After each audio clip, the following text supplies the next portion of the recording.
it could be like if Trump does win and is elected, that riots just hit every street corner in this country. That could be one thing. And it could be that like will worse happen. than ever. Yeah, that will Worse happen. division and a real civil war. That could happen. It could happen the other way too. It could be that we suspend the elections. Have you thought of that? Because that's the one I think about a lot, that there is no election. I think that given everything we've seen so far, how brazen they are weaponizing the Department of Justice, waging this lawfare, yes, of course, most prominently against Donald Trump, but they're also doing it very quietly against everyday Americans. Oh, yeah. Grandmothers who are on the grass. Exactly. Exactly. Who For support exercising their right to freedom of speech, freedom of expression. They hate our civil rights, don't Yes. Well, just ours.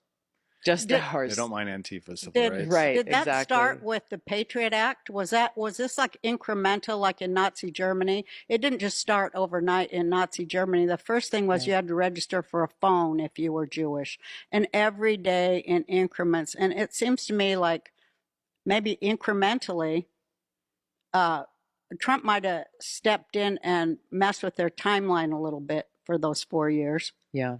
And so they had to hurry up to catch up where they would have been if he hadn't been elected. Yeah, there's certainly the uniparty of Washington, of warmongers who they never hesitate to take away more of our liberty with the excuse that they need to do so in order to make us more secure. And the Patriot Act was a huge turning point. And a lot of people don't know this. I get into this in detail in my book. Is they think that, well, all of this was necessary in order for us to secure our country and make sure there was not another 9/11 style terrorist attack. But the reality is 50. The reality is, though, that many but the reality of those, is there were not as big as that day. Well, they were trying to pass these authorities to violate our civil liberties and spy on everyday Americans long before 9/11 ever happened. And rightly enough, there were people in Congress saying, no, that's unconstitutional. That's a violation of the Fourth Amendment. We're not going to go for it. So they waited and bided their time. The terrorist attack happened on 9/11, and they saw, here's our opportunity. And they jammed all of this stuff in legislation called the Patriot Act and threatened. Which is not patriotic at all. They No, always it's not. They always have the Of reverse. course. It's marketing. Of course, it is. No. When it's but doing didn't the that exact suspend opposite. our Constitution in a way?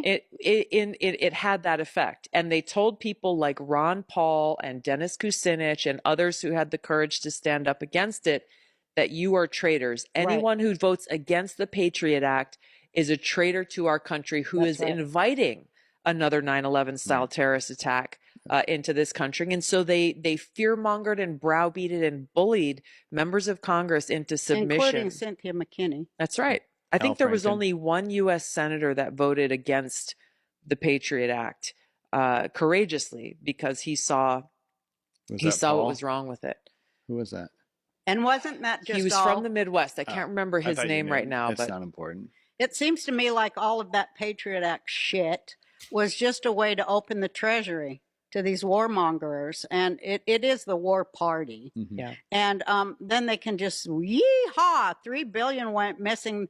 You remember just before 9/11? I mean, they just stole everything we had. And they sold it. They are still continuing to this day.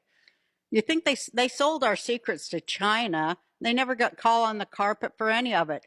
They sold, they left our weapons in Afghanistan, and it's proven so many of those weapons were used on October 7th against Israel, which that was the subject and the context of my tweet that got me fired, was that the Iran deal was an existential threat to the people of Israel. And I knew it. I'm a Jew, so I study that part of the world. Of course. And of course it came true. And it's like they still go, oh, you said someone looked like a monkey. I mean, their stupidity. It's irritating to me. Well, their tactics, what they did to you is like the oldest tried and true tactic that they use, because they refuse to have a dialogue based on substance, where you're making a substantive statement or an argument. They refuse to come back and say, no, Roseanne, you're wrong because of X, Y, or Z. Right. Instead, they resort to censoring, canceling, name calling, and smearing. And they do it, unfortunately, because it works. It sure does. It Works well. works. It People works believe for it. years, yeah. But They're this is where I have some hope that the tides are shifting a bit, because more and more Americans are turning off the traditional news channels, whether they be cable or newspapers or whatever. Channels. Right. And they are propaganda channels, and they're looking, there are so many other alternative sources of information now, primarily through podcasts and other things